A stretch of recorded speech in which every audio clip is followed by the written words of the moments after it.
ताकि आपके बच्चे जो पढ़ करके उनसे सवाल कर रहे हैं वो न करें और पीढ़ी दर पीढ़ी कुम्हार, लोहार, बढ़ई, नाई, मोची, मल्ला, निषाद इन जातियों के लोग जो पुश्तैनी पेशे में थे वो वापस उसे पुश्तैनी पेशे में चले जाएं, वो डॉक्टर, इंजीनियर, वकील, प्रोफेसर, जज न बन पाए। इस दस्तावेज का नाम है नई शिक्षा नीति। वो लोग भले उनकी डिग्रियां फेक हो लेकिन वो साजिश करने में माहिर है, इसलिए जितने खाली पद थे उन्हें खत्म करने की पॉलिसी बना दी और उसका नाम दिया नई शिक्षा नीति 2020। न रहेगा बांस न बजेगी बांसुरी, न बचेंगे ये खाली पद और न आप इन पर नियुक्ति की बात करेंगे। और ये बात मैं बोल रहा हूं, मतलब जो आज भी दिल्ली विश्वविद्यालय में ठेके पर प्रोफेसर हूं, एडहॉक टीचर। देश भर के लोग समझते हैं कि दिल्ली विश्वविद्यालय में प्रोफेसर है और मुझे पता है कि जितना बोल रहे हैं उसका खामियाजा क्या भुगतना पड़ेगा। जब प्रोफेसर छोड़िए, वाइस चांसलर और प्रिंसिपल झंडे वालान से तय हो रहे हो, वो हमारे आप को देख करके, जब कुलपति ही विचारधारा देखकर बनाए जा रहे हैं तो नियुक्तियां किस आधार पर होंगी, इसके बारे में और कुछ कहने की जरूरत नहीं है। लेकिन जब हम बात करेंगे भगत सिंह और अंबेडकर की, जब हम बात करेंगे शिक्षा की, जब हम बात करेंगे संविधान की, तो मुझे लगता है इन सब का तकाजा यह है कि बिना डरे इस बात के लिए सच बोला जाए कि आपकी नौकरी रहेगी या जाएगी, आप कल को प्रोफेसर बचेंगे या नहीं बचेंगे। इससे ज्यादा बड़ी बात यह है कि कल को भारत का संविधान बचेगा या नहीं बचेगा। हम तो पढ़ लिख करके यहां तक आ गए, 300 रुपया फीस थी इलाहाबाद विश्वविद्यालय की, 5,000 रुपए में पूरी पीएचडी कर डाले दिल्ली विश्वविद्यालय से, तब जाकर के हम यहां खड़े हो गए और 12 साल से एडहॉक प्रोफेसर, ठेके पर प्रोफेसर बने। मैं जानता हूं कि अगर हम आज ये नहीं बोले तो कल को न तो ये 300 रुपए फीस किसी विश्वविद्यालय की होगी और न हमारे जैसा कोई व्यक्ति गांव के खेत खलिहान से निकलकर मजदूरी और किसानी करने के बाद आकर के किसी विश्वविद्यालय में न तो रिसर्च कर सकता है न प्रोफेसर बन सकता है। इसका दस्तावेज का नाम है नई शिक्षा नीति। इसलिए हमें बोलना पड़ेगा, इस शिक्षा नीति ने क्या तय किया है। न्यू एजुकेशन पॉलिसी नहीं है ये।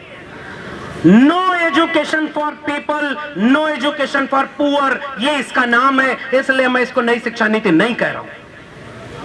किस बात की शिक्षा? शिक्षा का मतलब क्या?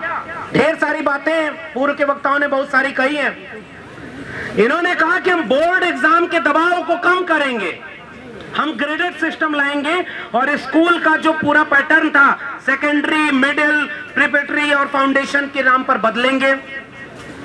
आंगनबाड़ी के लोगों और प्राइमरी स्कूल के शिक्षकों के दबाव को कम करेंगे।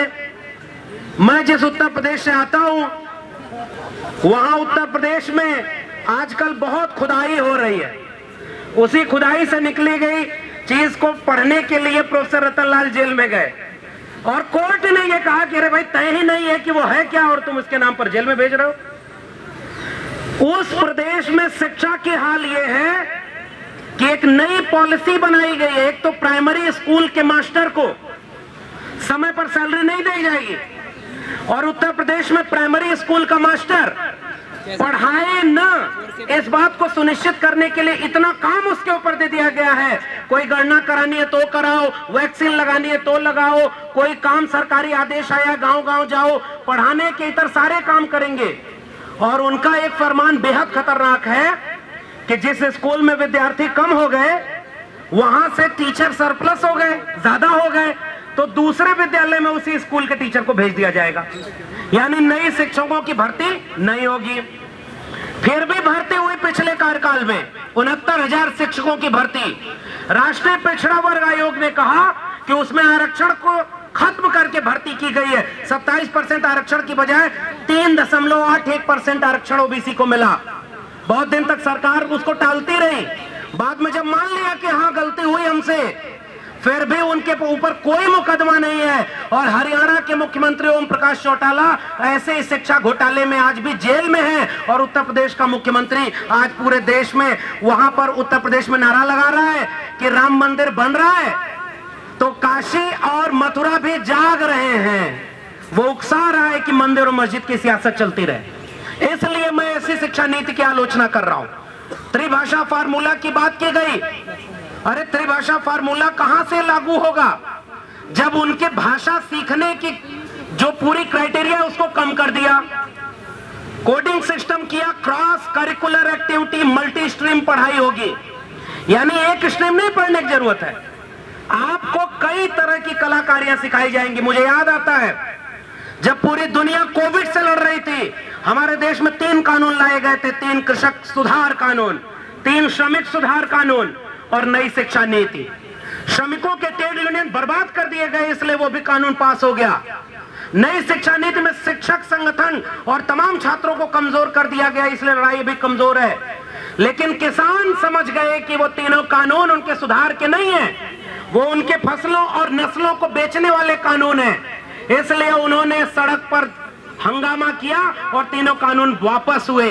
मुझे लगता है कि नई शिक्षा नीति इसलिए वापस हो जानी चाहिए क्योंकि वो आपके फसलों नस्लों के साथ आपके बच्चों के भविष्य को खत्म करने वाली है।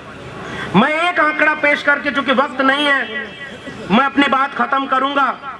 वो आंकड़ा ये है कि जिस दौर में नए नए स्कूल कॉलेज और डिग्री कॉलेज खोले जाने चाहिए थे, उस दौर में मंदिर और मस्जिद के नाम पर लड़ाई हो रही है और देखिए कितने स्कूल और कॉलेज बंद हुए हैं।